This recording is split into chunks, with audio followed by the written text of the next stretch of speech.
Tudo certo, pessoal? Então, vamos aí mais uma aula de física. Hoje a gente vai trabalhar um pouco com a hidrostática, né? E é algo assim que a gente sempre tem muito a ver com o nosso cotidiano, né? Faz parte do nosso cotidiano mesmo.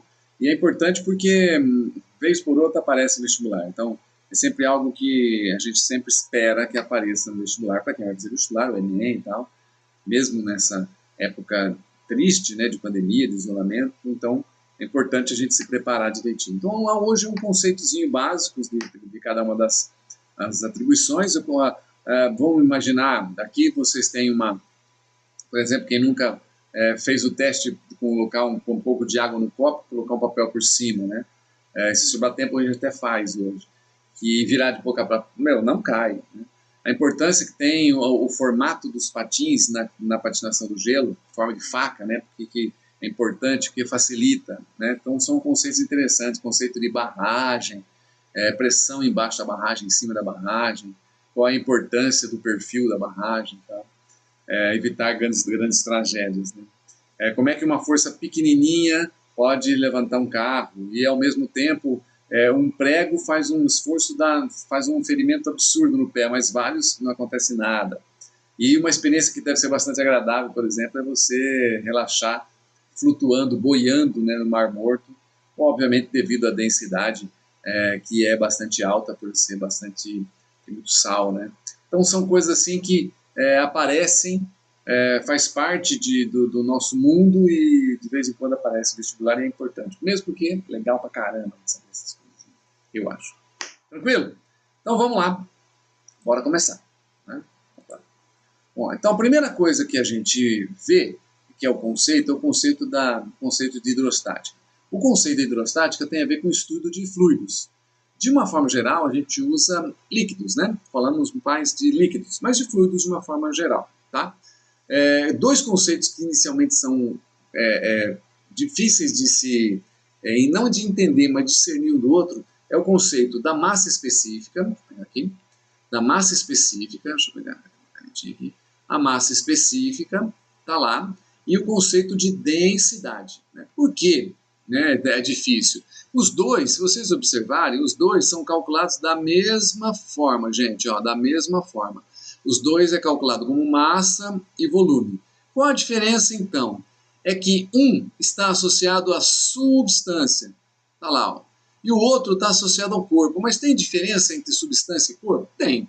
Então, pegar vidro é uma substância, uma janela de vidro é um corpo, né? Então, madeira é uma substância, uma porta de madeira é um corpo. Então, são coisas diferentes. E vocês vão ver que são sutis diferenças, mas isso às vezes pega a gente, tá? Como elas são calculadas da mesma maneira, massa, a unidade vai ser a mesma. A massa será dado em quilograma e o volume está lá em metros cúbicos. Então, eu tenho lá quilograma por metro cúbico, litros por metro cúbico, pode aparecer também, mas uma unidade que é importante, aparece pra caramba, é o grama por centímetro cúbico. Então, se a gente transformar um grama em quilograma e o centímetro cúbico em metro cúbico, a gente vai ter aí 1000 quilos por metro cúbico, né? 1000 quilos por metro cúbico. Às vezes aparece também 1000 litros por metro cúbico, que é algo que, se tem uma caixa d'água de 1 metro por 1 metro por 1 metro, quantos litros cabe lá? 1000 litros. Aí o cara fala assim, vou colocar a caixa d'água bem no meio da laje. Não, o ideal é colocar no lado, né, embaixo de uma coluna que sustente, porque isso é 1 tonelada, né? Se eu pensar bem, é 1 tonelada. Então, a massa, a densidade também é dado por quilograma por metro cúbico, né? Então, é a mesma unidade, né? Esse é o jeito de calcular. Então, qual a diferença, professor? Bom, a diferença está no seguinte, vou fazer um exemplo, só para vocês terem uma noção. Imagine que você tem aqui, né? Imagine que você tem aqui uma caixinha, e nessa caixinha ela caiba lá 100 gramas de um metal em pó. Então, eu vou pegar o metal em pó e ele cabe numa caixinha. Vou desprezar a caixinha, se ela é de madeira e tal, só para ter o formato dela. Qual é essa caixinha? É 5 por 2 por 1. Então, eu tenho certeza, né, que o volume, né, como é que a gente calcula volume de uma caixinha, né? Como é que a gente calcula o volume de uma caixinha? Bom, lado vezes lado vezes lado, né? Então, o volume dele vai ser lá 5 vezes 2, 5 vezes 2 vezes 1, 5 vezes 2, 10 vezes 1, então 10 centímetros cúbicos. Esse seria o volume da nossa caixinha. Então, quanto vale a massa específica desse metal? Bom, tranquilo, né? A massa específica do metal vai ser a massa dividido pelo volume dele. Então tá, beleza. Quanto que é a massa dele? 100 gramas. 100 gramas. Quanto que é o volume dele? 10 centímetros cúbicos. Bom, fácil, né, gente? 100 gramas por 10 centímetros cúbicos, o que eu vou ter? Corta aqui, corta lá. 10 gramas por centímetro cúbico. Então eu tenho lá facilmente, né, facinho calcular a massa específica. Tranquilo, né? Beleza. Se eu pegasse essa caixinha aqui, esse metal em pó, e derretesse, fizesse uma caixinha do mesmo tamanho, né, eu não colocasse ter um molde da caixinha e tal, eu teria uma caixinha desse metal, solidificado. Qual seria a densidade dessa caixinha? Vamos calcular. Então tá lá. Densidade vai ser lá então a massa pelo volume do mesmo jeitinho, né? Então, qual é a massa da caixinha? A massa não mudou, continua 100 gramas. Tá lá, beleza?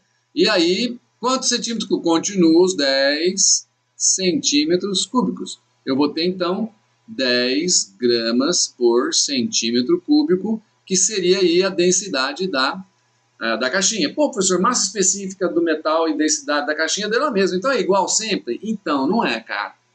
E é aí que entra a história. Quer ver? Vamos fazer o mesmo metal, 100 gramas, bonitinho, lindo, maravilhoso, só que agora eu vou derreter, e ao invés de eu fazer uma caixinha, eu vou fazer, sabe, já viram, não sei se já viram como é que se faz vidro, né, como é que se escavar vidro, o cara sopra. Eu vou soprar isso aí e vou fazer uma esfera, tá bom? Uma esfera. Vou pegar aqui uma esfera. Vou fazer uma esfera, tá lá, vou pegar essa esfera aqui, vou imaginar, minha esfera é horrível, né, gente? Uma esfera. Tá lá, né? Ou quase isso, né? Nossa, tá horrível essa esfera, hein? Então vamos apagar essa esfera aqui, vamos pegar essa esfera. Vamos pegar aqui uma esfera. Vou pegar aqui uma esfera. Mais fácil, né? Olha que belezinha vai ficar. Aí, pronto. Uma esfera, né, gente? Pelo amor de Deus, né? Faltou uma coisinha aqui, vamos lá. Borracha. Pronto. Então agora eu tenho essa esfera, tá? Como eu tenho essa esfera ela vai ter 100 centímetros cúbicos, né? Então, eu vou pegar a mesma massa e vou fazer uma esfera de 100 centímetros cúbicos. Beleza, tranquilo, sem problema nenhum. Vamos fazer. Qual é a massa específica desse metal? Bom, gente, a esfera não continua com o mesmo, não é o mesmo metal? Bom, então, a massa específica continua a mesma, né? É os mesmos 100 gramas, tá lá, dividido pelos 10 centímetros cúbicos. Mas por que isso? Né? Por que continua os mesmos 10 centímetros cúbicos? Porque, gente, 100 gramas cabem sempre em 10 centímetros cúbicos. O que significa que a densidade, que a massa específica dessa esfera continua sendo 10 gramas por centímetro cúbico, porque a massa específica não é da esfera, é do metal. Significa, então, que essa esfera, na verdade, ela é só uma casca, né? Ela é só uma casca só. Ela não é todinha, ela não é maciça. Essa parte dela aqui, ó, é oca.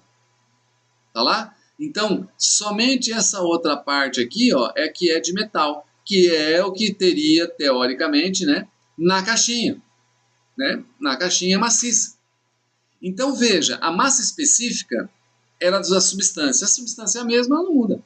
Tranquilo? Mas a densidade da esfera vai mudar. A densidade agora é do corpo. A densidade da esfera é a massa da esfera dividido pelo volume da esfera. Então aqui, ó, é o volume da esfera. E é isso que muda, moçada. Né? É isso que muda. Então agora a massa continua sendo de 100 gramas, tá lá, e o volume da esfera continua sendo agora de 100 centímetros cúbicos, né? Tá lá. Isso vai me dar 1 grama por centímetro cúbico. Tá lá, ó. Veja a diferença, né? A densidade da caixinha era 10, a densidade da esfera, 1. Se a gente for pensar que a densidade ou a massa específica da água, né? A densidade da água vale 1 grama por centímetro cúbico, né? Da água, em qual dessas duas situações, a caixinha maciça ou a esfera oca, tem mais possibilidade de flutuar? Bem óbvio, né? Que é a esfera oca. Ah, o cara quando fala assim, ah, mas se eu jogar ferro na água, ela afunda. Nem sempre, né? Tem navios que são toneladas de ferro e estão flutuando. Mas por quê? Porque são ocos. Sacou? Tranquilo? Beleza? Continuemos, né? Tranquilo, deu para entender?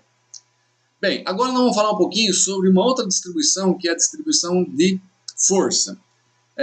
A pressão, ela é uma grandeza que distribui força. Que tipo de força?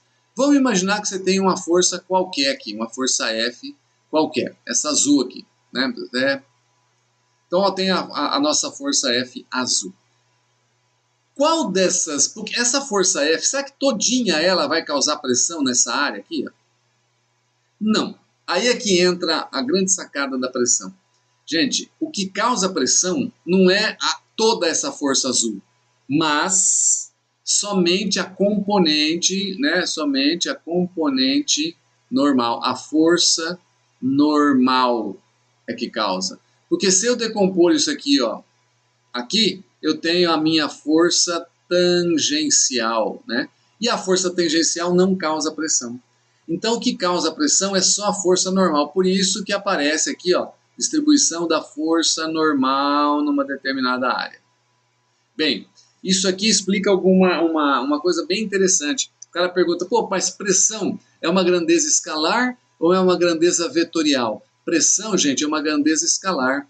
Por que ela é uma grandeza escalar, professor? Se eu estou dividindo um vetor por um número. Na verdade, eu não preciso da orientação da direção e sentido, porque eu já tenho a direção e sentido a partir da força normal, ou seja, é uma direção perpendicular à área de contato no sentido da placa. Entendeu? Então eu não preciso, é por isso que eu faço esse tratamento escalar para a pressão. Beleza? Uma das explicações, né? Para o ensino médio está ótimo isso aí. Bom, e aqui eu tenho 3 tijolos, né? É o mesmo tijolo. E eu gostaria de perguntar para vocês qual desses caras, né? Ou qual a relação que essas 3 situações têm ao mesmo tijolo, né? Então esse cara aqui tem uma massa M, esse outro aqui tem uma massa M, esse outro aqui tem uma massa M, a mesma massa M. Então o que eu posso dizer do peso desses caras? Bom, em relação ao peso, eu posso dizer tranquilamente que o peso 1, ele é o mesmo peso 2, que é igual ao peso 3. Então o peso não muda porque tem a mesma massa, né? Colocados no mesmo campo gravitacional. Tá. E a pressão? Será que a pressão é diferente? Será que a pressão muda? Então, agora, senhores, observam. Aqui eu tenho o tijolo apoiado, né, numa área. Então, a pressão 1 aqui, eu tenho uma área que seria a área de baixo aqui, né? Essa arinha de baixo aqui, essa aqui seria a área disponível, né? Essa aqui seria a área disponível para o 1. A área disponível para o 2, gente, é só esse pedacinho aqui, ó. Só esse pedacinho aqui, ó. Né? Essa área disponível para o 2. E a do 3, a área disponível do 3 já é, né? Já é essa aqui. Tá lá. Aí eu pergunto a vocês, né? É o mesmo peso, portanto é a mesma força. Legal, mas a área onde está disponível é igual? Não é, né? Então, onde eu tenho área menor? A menor área vai me dar a maior pressão. Então, se eu quiser colocar isso numa ordem decrescente, a pressão, né? Ó, a pressão no 2, na situação 2, ela é maior que quem? Bom, aí depois vem esta área aqui, né? Que é a área 1. Então é maior que a pressão 1, tá lá, que é maior que a pressão 3, que é onde tem a menor pressão, porque tem a maior área, pressão 3, tá lá.